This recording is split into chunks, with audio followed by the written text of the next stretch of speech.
పెట్టాడు. ఈ వాక్యం 66 పుస్తకాలు ఉన్నటువంటి ఈ బైబిల్ గ్రంథం నీ చేతికి రావటానికి కొన్ని వేల మంది హతసాక్షులు అయ్యారు.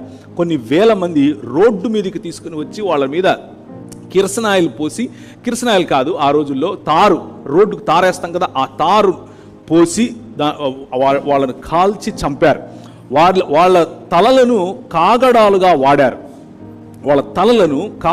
వాడారు. ఆ రోజుల్లో రోమా సంస్కృతి మరియు రోమా సంస్కృతి మొత్తం కూడా దేవుని వాక్యము చేత ప్రభావితం చేయబడిన తర్వాత మెల్లిమెల్లిగా మతం దూరింది.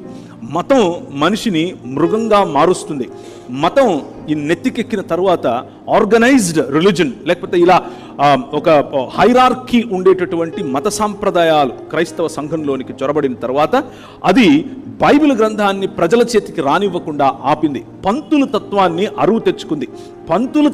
అరువు తెచ్చుకున్నటువంటి క్రైస్తవ సమాజం నువ్వు లేమ్యాన్, నేను పయస్ అని చెప్పటం మొదలుపెట్టింది. పయస్గా ఉన్న నాకు మాత్రమే బైబిల్, నీకు కాదు, నేను చదివి దాని అర్థం నేను నీకు చెప్తాను అని చెప్పటం మొదలుపెట్టింది.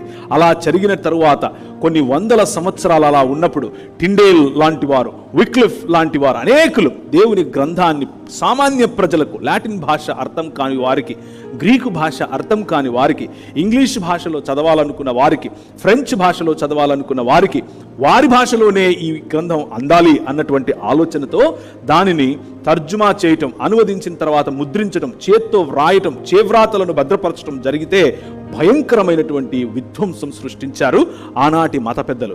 మతం మనిషిని మృగంగా చేస్తుంది. అది క్రైస్తవ మతమైనా సరే నెత్తికెక్కించుకుంటే అది మృగంగా మారుతుంది. వాక్యము జీవింపచేస్తుంది. వాక్యాన్ని అనుసరిస్తే మనము జీవిస్తాం. వాక్యాన్ని అనుసరిస్తే మనము ఆయన యొక్క జీవములో నిజమైన పునరుత్థానములో పాల్పంపులు పొందుతాం. పునరుత్థానము, ఎన్నటికీ చనిపోనటువంటి సెల్స్, ఎన్నటికీ చనిపోనటువంటి శరీరం, ఎన్నటికీ చనిపోనటువంటి రక్తమాంసములు, లేకపోతే ఎన్నటికీ తరిగిపోనటువంటి దేహం మనం తిరిగి సంపాదించబోతున్నాం. అదే gospel. We are going to live back once again and the whole world, ఆయన చేసినటువంటి భూమి ఆకాశములు ఆయన తిరిగి నూతన సృష్టిగా చేయబోతున్నాడు. నూతన సృష్టిలో భాగముగా నూతన సృష్టి అయినటువంటి నీవు ఆ నూతన సృష్టిని ఏలబోతున్నావు. ఆ నూతన సృష్టి కార్యము దేవుని మాట చేత మొదలు పెట్టబడింది.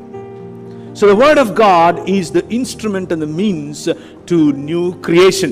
దేవుని వాక్యము నూతన సృష్టికి నాంది. దేవుని వాక్యము నూతన సృష్టికి పునాది. దేవుని వాక్యము నూతన సృష్టిలో నిర్మాణాత్మకమైనటువంటి పనిని చేస్తుంది. అందులో భాగం